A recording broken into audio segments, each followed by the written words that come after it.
ভালোবেসে বিয়ে করেছিলাম আমরা। আমার স্ত্রী অহনা ভীষণ সুন্দরী। আমি মিডিল ক্লাস ফ্যামিলি থেকে বিলং করি। অহনা আমার ভীষণ খেয়াল রাখে। অফিসে যাওয়ার সময় জামা কাপড় আয়রন করে দেওয়া থেকে শুরু করে টিফিন প্যাক করা সবই ওর নিজের হাতেই করে। বলছিলাম, শোনো না।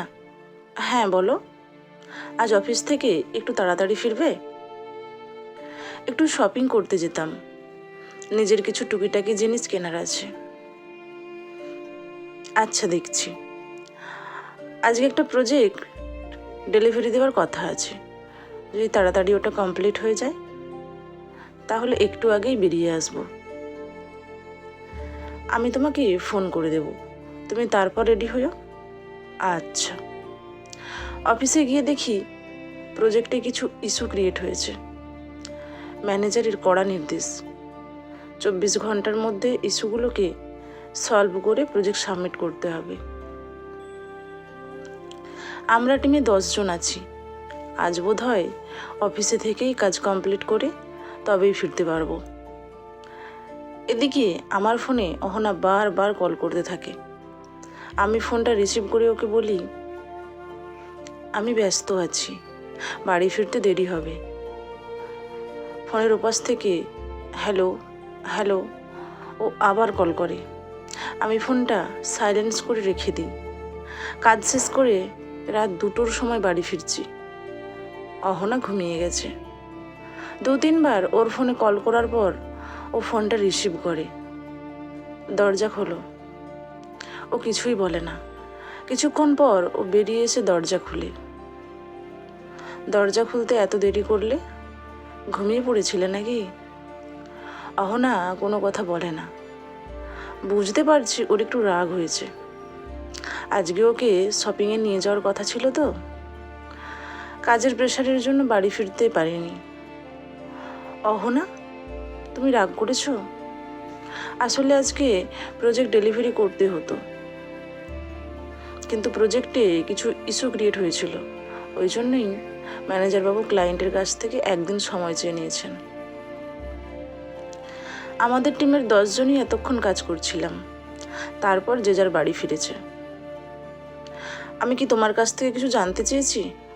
তুমি থাকো না তোমার কাজ নিয়ে। বাড়িতে যে বউ আছে সেটা তোমার মনে থাকে, নাকি সেটাও ভুলে যাও অফিসে গিয়ে? তুমি খুব রেগে গেছো না গো? খাবার টেবিলে রাখা আছে, খেয়ে নাও। তুমি খেয়েছো? হ্যাঁ। আমি কি 2টো পর্যন্ত তোমার জন্য না খেয়ে বসে থাকবো নাকি? আমি জানি অহনা খায়নি। আজ পর্যন্ত এমন কোনো দিনও হয়নি যেদিন ও আমাকে না খাইয়ে খেয়েছে। ও এতটাই ভালোবাসে আমাকে। ও এটা ওর অভিমান থেকে বলছে। আমি খাবারটা গরম করে রুমে গিয়ে দেখি অহনা পাশ ফিরে শুয়ে আছে। আমি ওর গায়ে হাত দিতেই ও আমার হাতটা সরিয়ে দেয়।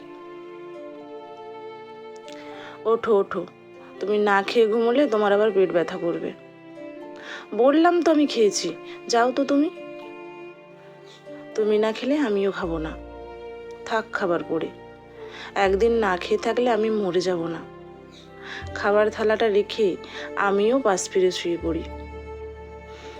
কিছুক্ষণ পর আমার স্ত্রী উঠে বলে, খাবে, ওঠো। আমি ঘুমিয়ে পড়ার ভান করে শুয়ে আছি।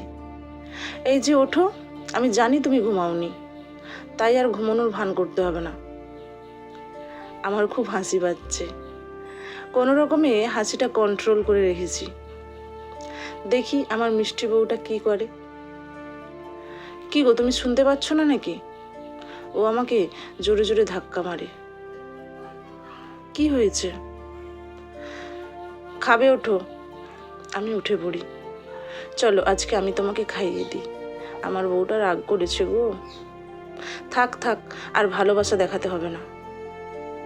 আমি ওকে খাইয়ে দিই আর ও আমাকে খাওয়াটা খাইয়ে দেয়। আমাদের ভীষণ সুখী পরিবার। একটা মধ্যবিত্ত পরিবারে হ্যাপি থাকার জন্য যা যা দরকার সবই ছিল। বিয়ের 2 বছর কোথা দিয়ে পার হয়ে গেল বুঝতেও পারলাম না। অহনা প্রেগনেন্ট। আমি বাবা হব। জীবনে যে জিনিসটার অভাব ছিল সেটাও পূর্ণ হতে চলেছে। খুব ধুমধাম করে 7 মাসের স্বাদের অনুষ্ঠান সম্পন্ন হয়। এখন শুধু দিন গুনছি, কবে আমার ছোট্ট সোনার মুখটা দেখব। আমার স্ত্রী চাইতো ছেলে হবে। আমি বলতাম যেই আসুক, ছেলে বা মেয়ে, সে আমাদের ভীষণ আদরের হবে, যাকে ঘিরে আমরা সারা জীবনটা কাটিয়ে দিতে পারবো। বেবি হওয়ার সময় উপস্থিত। হসপিটালে ওটি রুমের সামনে দাঁড়িয়ে আছি। অহনার মুখটা বারবার চোখের সামনে ভেসে উঠছে। খুব কষ্ট পাচ্ছে ও। একজন নার্স ওটি রুমের বাইরে বেরিয়ে এসে জানান মেয়ে হয়েছে। অহনা অহনা এখন কেমন আছে? উনিও ভালো আছেন, একটু পরে বেডে দেওয়া হবে।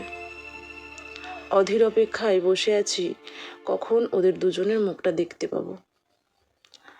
অহনাকে বেডে দেওয়ার পর আমি ওর কাছে যাই। অহনা, কেমন লাগছে এখন? একটু বেটার ফিল করছো? ও ঘাড় নেড়ে বলে হ্যাঁ। তোমাকে আর এখন কথা বলতে হবে না, তুমি রেস্ট নাও। আমি ওর মাথায় হাত বুলিয়ে দিই। ছোট্ট মেয়েটাকে কোলে নিলাম। এ যেন এক অদ্ভুত অনুভূতি। বাবা হওয়ার যে অনুভূতি, এটা কাউকে বলে বোঝানো যাবে না। আমার প্রিন্সেস, দেখো দেখো, মুখটা একদম তোমার মতো হয়েছে। অহনা ইশারায় বলে মেয়েকে আমার পাশে দাও। অহনা মেয়ের মুখটা দেখে বলে জানো, মা হওয়ার একটা আলাদাই অনুভূতি। আজ আমরা সম্পূর্ণ হলাম বলো? হ্যাঁ গো। আমার বাবা মা এসে বলে দেখি দেখি আমাদের ঘরের লক্ষ্মীকে। ও বলে বাবালে, এ তো পুরো বৌমার মতো হয়েছে রে। আমার বাবা বলে আমাকে একবার কোলে দাও। নতুন সদস্যকে আমাদের মাঝে পেয়ে আমরা সবাই ভীষণ খুশি হয়েছি। আজ অহনাকে ডিসচার্জ করবে। সবাই মিলে ওকে হসপিটালে নিতে যাই। হসপিটালে অহনার কাছে ওর মা, মানে আমার শাশুড়ি মা আছেন। এই কদিন ওনার ওপর দিয়ে বেশ ধকল গেছে। বাচ্চার দেখাশোনা, তার সাথে অহনার দেখাশোনা। আমার মা 2 দিন ছিল, কিন্তু রাত জাগার কারণে মায়ের শরীরটা একটু খারাপ হয়ে যায়। না হলে দুজনে থাকলে বাচ্চার আর অহনার দেখাশোনা করতে সুবিধে হতো। যাই হোক, ফাইনালি অহনা আর আমার প্রিন্সেসকে বাড়ি নিয়ে আসলাম। মেয়ের নাম দিলাম স্নেহা, ডাকনাম খুশি। স্নেহা নামটা আমার বউয়ের খুব পছন্দ। সবই ঠিকঠাক চলছিল।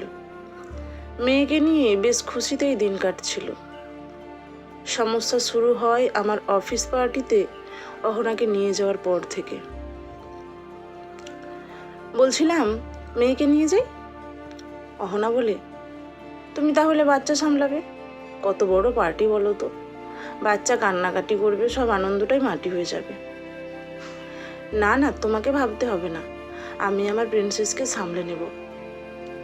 আমার মা এসে বলে খোকা, খুশিকে নিয়ে যেতে হবে না, ওকে আমি সামলে নেব, তোরা যা আনন্দ কর। অফিস পার্টি তো আর সব সময় হয় না। ঠিক আছে মা, আমরা তাড়াতাড়ি চলে আসব, তোরা নিশ্চিন্তে যা। আমি সময় মতো খুশিকে খাইয়ে দেব। আজকে অহনাকে সম্পূর্ণ আলাদা রকম লাগছে। আমাকে কেমন লাগছে গো? খুব সুন্দর লাগছে তোমাকে। আমি তো তোমার থেকে চোখ সরাতেই পারছি না। এই পিঙ্ক কালারের ডিজাইনার শাড়িতে তোমাকে ভীষণ সুন্দর লাগছে। দুজনে কথা বলতে বলতে আমরা পার্টিতে পৌঁছে যাই। আমার স্ত্রীর সাথে আমার কয়েকজন অফিস কলিগের পরিচয় করিয়ে দিই। অহনা একটু মিশুকে, ও সহজেই সবাইকে আপন করে নিতে পারে। আমার অফিস কলিগরাও তাদের মিসেসকে নিয়ে এসেছে। ও সবার সাথে পরিচয় করে জমিয়ে আড্ডা মারছে। সবাই আমার স্ত্রীর প্রশংসা করছে। রাজ বলে বৌদি তো ভীষণ সুইট, যদি আমার বউটাও এমন হতো। পাশ থেকে আরেকজন কলিগ শুভ বলে সঞ্জয় তোর শালী নেই? বিয়ে করতাম, বৌদি এত সুন্দরী, তার বোনও সুন্দরী হবে নিশ্চয়ই। সঞ্জয়, তো ইমিডিয়েট যোগাযোগ কর। আরে থাম থাম, একটু থেমে কথা বল। অহনার কোনো বোন নেই, ও একা। ও, আমার মন ভেঙে দিলি রে সঞ্জয়। সবাই শুভকে নিয়ে হাসাহাসি করে। আমাদের অফিসের বস আসেন। Good evening sir. Good evening. Boss চারপাশটা ঘুরে দেখে। বস তার পিএকে বলেন, ওই বিউটিফুল লেডিটা কে? ওই মেয়েটা? ও তো সঞ্জয়ের ওয়াইফ। সঞ্জয়? হ্যাঁ sir, Sanjay Sen. Oh I see. তুমি ওকে একটু ডেকে দাও তো। স্যার? না না, ডাকতে হবে না, আমি যাচ্ছি। বস আমার পাশে আসে। সঞ্জয়? হ্যাঁ স্যার বলুন, একা এসেছো? ওয়াইফকে নিয়ে আসোনি? হ্যাঁ স্যার, নিয়ে এসেছি। ওই তো ওখানে। অহনা? এক্সকিউজ মি, আমার হাজবেন্ড ডাকছে। হ্যাঁ হ্যাঁ যাও, তোমার হাজবেন্ড তোমাকে চোখে হারাচ্ছে। অহনা? ইনি আমাদের বস। স্যার, ও অহনা আমার স্ত্রী।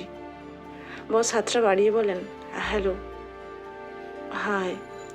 সঞ্জয়, যদি কিছু মনে না করো, তোমার ওয়াইফের সাথে একটা ডান্স করতে পারি? Sure sir. সবাই পার্টি খুব এনজয় করছে, যে যার পার্টনারের সাথে ডান্স করছে। বস আমার ওয়াইফের সাথে ডান্স করছে। You looking very beautiful. Thank you sir. Sir না, বিউটিফুল লেডির কাছ থেকে সুন্দর কথা শুনতেই বেশি ভালো লাগে। অহনা আর স্যার কিছুক্ষণ ডান্স করার পর আমার বিষয়টা খুব খারাপ লাগে। আমি অহনাকে ইশারায় ডাকি। অহনার আমার দিকে কোনো খেয়ালই নেই। ও দিব্যি স্যারের সাথে আনন্দে মশগুল হয়ে আছে। অনেকটা সময় পর অহনা আসে। অহনা, চলো এবার তাড়াতাড়ি খেয়ে নিই, মেয়েটা আবার কি করছে কে জানে। ও বলে, আর একটু পরে যাই গো। না না না, চলো চলো, অনেক দেরি হয়ে গেছে, আবার খেতে তো সময় লাগবে। আমরা খাওয়া দাওয়া শেষ করে বাড়ি চলে আসি। অহনা বসের খুব প্রশংসা করে। জানো, তোমাদের বস খুব ভালো মানুষ। হ্যাঁ গো, উনি আমার অনেক প্রশংসা করলেন। আমার শাড়ির প্রশংসা করলেন। ও সারাক্ষণ বসের প্রশংসা করতে থাকে, যেটা আমার একদম ভালো লাগেনি। অনেক রাত হয়েছে, আমি ঘুমিয়ে পড়ি। কিছুক্ষণ পর আমার ঘুম ভাঙতে দেখি অহনা কারো সাথে চ্যাট করছে। কি গো, তুমি ঘুমাওনি? অনেক রাত হলো তো, ঘুমোবে কখন? হ্যাঁ, আর একটু পরে। তুমি ঘুমাও না। আমি বিষয়টা সিরিয়াসলি নিইনি। কোনো বন্ধু বান্ধবীদের সাথে কথা বলছে হয়তো। আমি মেয়েকে পাশে নিয়ে ঘুমিয়ে পড়ি। আজ আমার স্ত্রীর বার্থডে। কাছের কিছু মানুষদের নিয়ে ছোট করে সন্ধ্যায় পার্টি থ্রো করেছি। পার্টিতে গেস্ট আসা শুরু হয়েছে। কিছুক্ষণের মধ্যেই সব গেস্টরা চলে আসে। চলো চলো, এবার কেকটা কাটা শুরু করো, সবাই তো চলে এসেছে। অহনা বলে, আর একটু অপেক্ষা করো, তারপর কেক কাটবো। কেন, আর তো কেউ আসতে বাকি নেই? অহনা গেটের দিকে বারবার দেখছে। একটা গাড়ি গেটের ভেতরে ঢুকে। আমি অবাক হয়ে যাই। আমার অফিসের বস আমাদের বাড়িতে। বস আমার স্ত্রীকে একটা উপহার দিয়ে বলেন, হ্যাপি বার্থডে। সঞ্জয়, এবার এসো, কেক কাটা শুরু করি। আমি বুঝতে পারলাম আমার স্ত্রীর গেটের দিকে বারবার তাকিয়ে থাকার কারণ আমার অফিসের বস। প্রতিবার জন্মদিনে কেক কেটে অহনা আগে আমাকে খাওয়ায়। এখন মেয়ে হয়েছে, একটু কেক মেয়ের মুখে দিয়ে আর একটু ওর হাতে আছে। আমি কেকটা খেতে যাব, ও আমাকে কেকটা না খাইয়ে বসকে আগে কেকটা খাওয়ায়, তারপর আমাকে দেয়। পার্টি শেষে রুমে আসি। আমার স্ত্রী বসের দেওয়া গিফটের বক্সটা খুলে। একটা ডায়মন্ডের নেকলেস সেট, দাম মোটামুটি 1.5 লাখের কাছাকাছি হবে। ওয়াও, নেকলেসটা তো দারুণ। সঞ্জয় দেখো, এটা তোমার বস দিয়েছেন। তুমি বসকে ইনভাইট করেছো, আমাকে বলনি কেন? আরে এতে বলার কি আছে? একজনকে ইনভাইট করব, তাও কি তোমার পারমিশন নিতে হবে নাকি? অহনা, ব্যাপারটা বোঝার চেষ্টা করো। দু একজনকে নিমন্ত্রণ করা আর বসকে নিমন্ত্রণ করা কি এক বিষয়? কেন, তোমার বস কি মানুষ নন? হ্যাঁ মানুষ, তবে তোমার আমাকে একবার জিজ্ঞেস করা দরকার ছিল। অহনা কোনো কথায় কান দেয় না। ও নেকলেসটা নিয়ে পড়েছে, গলায় নেকলেসটা পরে বারবার ড্রেসিং টেবিলের সামনে নিজেকে দেখছে। অহনা, বলছিলাম এত দামি উপহার, আমার কিন্তু বিষয়টা ভালো লাগছে না। তুমি চুপ করো তো, ওনার অনেক টাকা পয়সা আছে, তাই উনি এরকম একটা নেকলেস দিয়েছেন। এই টাকাটা ওনার কাছে কোনো ব্যাপার নাকি? এ যেন এক অন্য অহনা। দিনের পর দিন অহনা আমার সাথে দূরত্ব বজায় রাখতে শুরু করে। আমি যতবার ওকে স্পর্শ করতে চেয়েছি, ও ততবারই কোনো না কোনো অজুহাতে আমাকে দূরে সরিয়ে দিয়েছে। একদিন আমি ওকে জোর করে জানতে চাই, ও কেন আমার সাথে এমনটা করছে। আমার কি অন্যায় হয়েছে? দুজনের মধ্যে কথা কাটাকাটি শুরু হয়। এতদিন তো তোমার সাথে আছি, কি দিতে পেরেছো বলো তো? কেন, কি চাই তোমার? আমার তোমার সাথে থাকতে ভালো লাগছে না। মানে? আমাদের একটা মেয়ে আছে, সেটা ভুলে যেও না। মেয়ের জন্য কি আমার সকাল রাত থাকতে নেই? অহনা, অহনা, কি হয়েছে তোমার? এইভাবে কথা বলছো কেন? তো কিভাবে কথা বলবো তোমার সাথে? পারবে তোমার বসের মতো এমন একটা সুন্দর নেকলেস এনে দিতে? অহনা, তুমি জানো তো আমার স্যালারির কথা। আচ্ছা ঠিক আছে, কটা মাস সময় দাও, আমি ওই নেকলেসের থেকেও ভালো একটা নেকলেস তোমাকে এনে দেব। ক মাস? সেই কয় মাস আর কোনোদিনও আসবে না। অহনা আমাকে নানান কথা শোনাতে থাকে। আচ্ছা অহনা, জীবনে টাকাটাই কি সব? ভালোবাসার কি কোনো মূল্য নেই? হ্যাঁ হ্যাঁ, টাকাটাই সব। ভালোবাসা ভালোবাসা আর ভালোবাসা, ভালোবাসা ছাড়া আর কি দিতে পেরেছো বলো তো? অহনার চিৎকার শুনে বাবা মা রুমে আসে। এতক্ষণ পর মাকে আসতে দেখে অহনা চিৎকার বন্ধ করে। আমার মা বলেন, বৌমা দেখো, চিৎকার চেঁচামেচি করো না, তোমাদেরই তো সংসার, নিজেরা আনন্দে থাকো, খুশিতে থাকো না। সংসারে অশান্তি ভালো নয় বৌমা। মায়ের কথা শুনে অহনা আর একটাও কথা বলে না। অনেকক্ষণ পর অহনা বালিশ নিয়ে পাশ ফিরে ঘুমিয়ে পড়ে। আমি ওকে স্পর্শ করতেই, একদম তুমি স্পর্শ করবে না আমাকে। কি চাও বলো তো? আমি রুম থেকে বেরিয়ে যাব? আমি আর কিছু বললাম না, বিছানার এক পাশে সরে এসে শুয়ে রইলাম। আজ শুধু একটাই কথা মনে হচ্ছে, কেন হচ্ছে আমার সাথে এমন? আমাদের বিয়ে হয়েছে প্রায় 4 বছর, কোনোদিন অহনা আমার সাথে এমন করেনি। হঠাৎ কি এমন হলো আমি ওর কাছে এতটা খারাপ হয়ে গেলাম? খুব কষ্ট হচ্ছে। মেয়েটাকেও মা তার কাছে নিয়ে গেছে।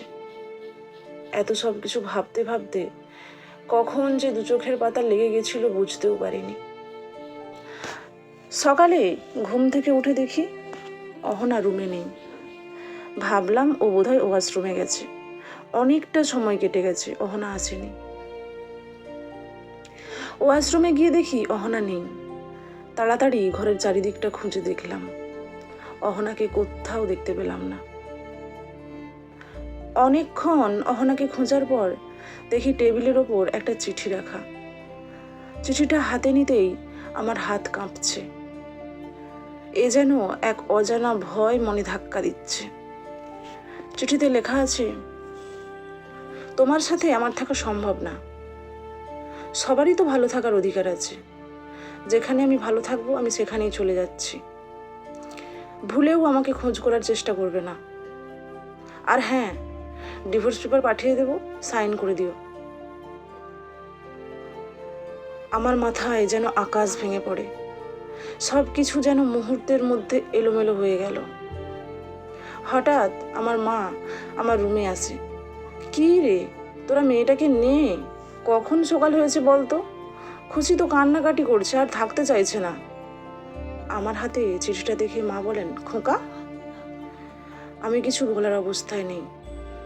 মা আমার হাত থেকে চিঠিটা নেয়, চিঠিটা পড়ে বলে, হায় রে কপাল, কি সর্বনাশ হলো। 9 মাসের বাচ্চা ফেলে কেউ পালিয়ে যায়?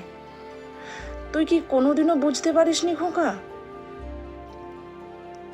এই কদিন বৌমাকে দেখতাম সারাক্ষণ ফোনে মেতে থাকতো, কিছু জিজ্ঞেস করলে বলতো বন্ধু। আমার একটু সন্দেহ হয়েছিল, কিন্তু মনে হতো আজকালকার মেয়ে, ওদের বন্ধু বান্ধবী থাকবে, এটাই স্বাভাবিক। কিন্তু বিয়ের এতদিন পর এসেও এমন করলো। মেয়েটার কথা একবারও ভাবলো না। আমি 2 দিনের জন্য অফিসে ছুটির অ্যাপ্লাই করলাম। সারা দিন অহনাকে খুঁজে বেরিয়েছি, কোথাও অহনাকে খুঁজে পাইনি। সমস্ত রিলেটিভের বাড়িতে খোঁজ নিয়েছি, কোথাও ওকে পাওয়া যায়নি। উদ্দেশ্যহীনভাবে যখন রাস্তায় ঘুরে বেড়াচ্ছি, দেখলাম আমার অফিসের বসের গাড়ি থেকে অহনা নামলো। আমি যেন 2 চোখে বিশ্বাস করতে পারছি না। আমি ছুটতে যাই অহনার কাছে। অহনা, তুমি এখানে? তোমাকে কত জায়গায় খুঁজেছি জানো। বাড়িতে মেয়েটা একা আছে, কান্নাকাটি করছে।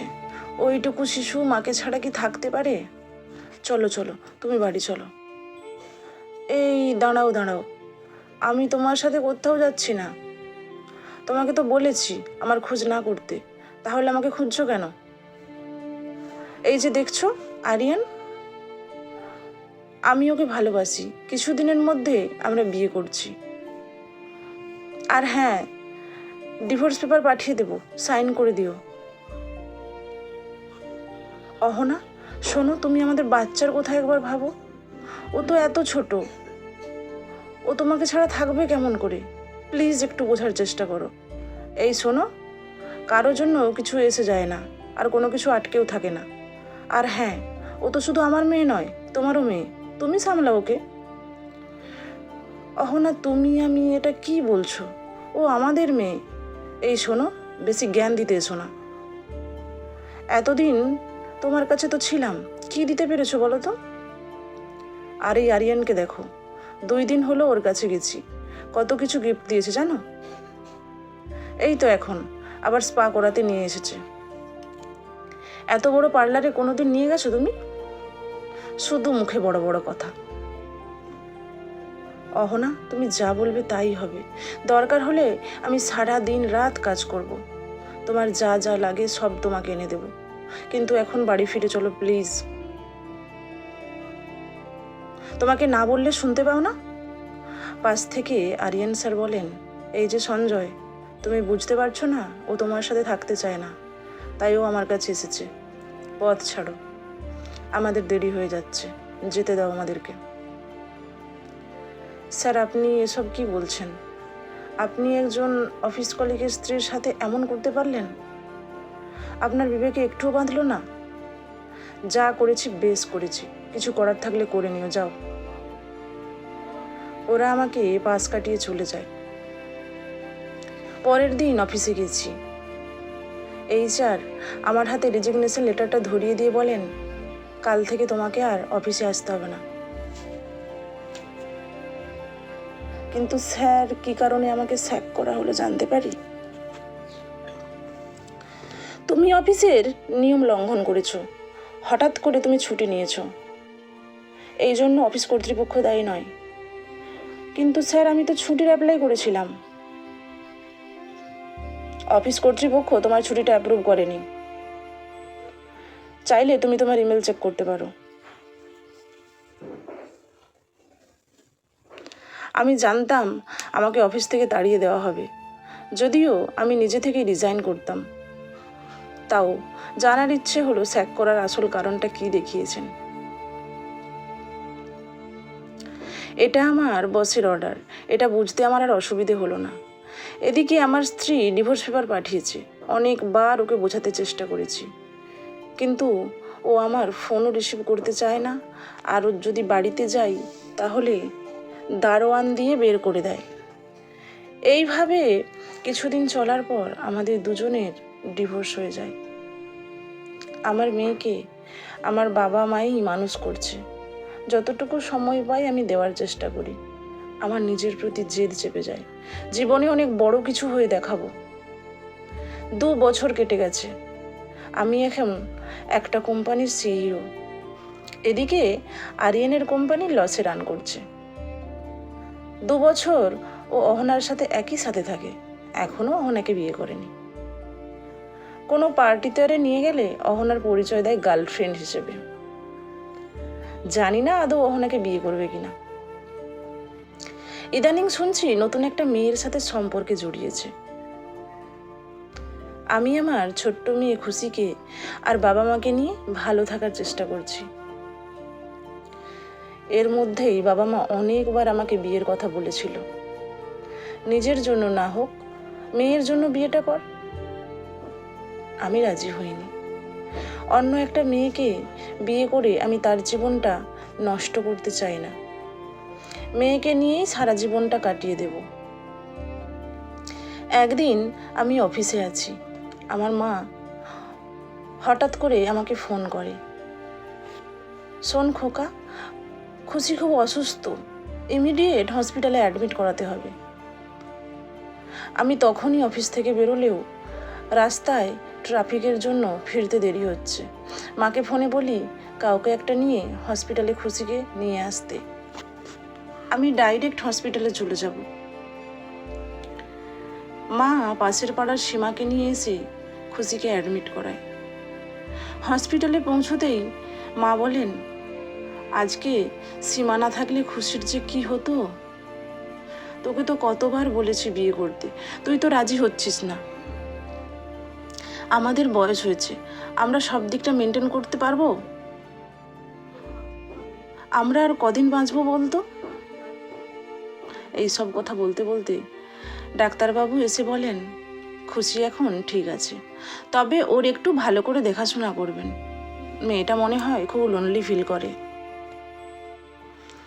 হ্যাঁ ডাক্তারবাবু, আমরা ওর ঠিক মতো দেখাশোনা করব। সীমা আজ সারা রাত হসপিটালে খুশির সাথে থাকার কথা বলে। ওকে বাড়ি যেতে বলতে ও বলে, না না, মাসিমা এমনিতেই অসুস্থ, খুশির দেখাশোনা করার জন্য একজনকে তো লাগবেই। রাতটুকু আমি থাকি, কাল সকালে তো খুশিকে ছেড়ে দেবে বলেছে, তখন ওকে নিয়ে একেবারে বাড়ি যাব। সীমার স্বামী মারা গেছে 1 বছর হলো। ও এখন বাপের বাড়িতেই থাকে। বেশ দুঃখী মেয়েটা। মাঝে মাঝে ও আমাদের বাড়িতে এসে খুশির খেয়াল রাখে। আমি সীমাকে বললাম, আজ সারা রাত তুমি হসপিটালে থাকলে তোমার বাবা মা তোমাকে কিছু বলবেন না? না না, আমি মাকে ফোন করে দিয়েছি। পরের দিন বাড়িতে খুশিকে নিয়ে আসি। সীমা মাঝে মাঝে এসে খুশির দেখাশোনা করে। আমার বাবা মার সীমাকে খুব পছন্দ হয়। মা আমাকে জানায়, সীমার সাথে তোর বিয়ের কথা বলছি আমরা, তোর কোনো আপত্তি নেই তো? নিজের জন্য না হোক, মেয়েটার কথা ভেবে বিয়েটা কর। মেয়েটার মুখের দিকে তাকিয়ে আমি আর না করতে পারিনি। সীমাকে বিয়ে করাতে বাচ্চাটা যদি তার মাকে পায় তাহলেও ভালো থাকবে, এই কথা ভেবে আমিও রাজি হয়ে যাই। ওর বাড়িতে আমার মা ওর সাথে আমার বিয়ের প্রস্তাব নিয়ে যায়। ওর বাড়ি থেকেও কেউ বিয়েতে না করেনি। সীমার সাথে কিছুদিনের মধ্যেই আমার বিয়ে হয়ে যায়। সীমা খুশিকে খুব ভালোবাসে।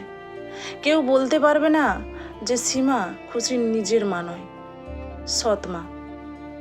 তবে হ্যাঁ, কোনোদিন সীমা স্ত্রীর অধিকার নিয়ে আমার কাছে আসেনি। আমিও জানি না কবে ওকে ওর অধিকার দিতে পারবো। ও মেয়েকে নিয়েই সারাদিন ব্যস্ত থাকে। মেয়েটা ছোটবেলায় মা হারা হয়ে যেন নতুন করে মা পেয়েছে, মায়ের ভালোবাসা পেয়েছে। সমাপ্ত। এতক্ষণ পাশে থাকার জন্য অসংখ্য ধন্যবাদ।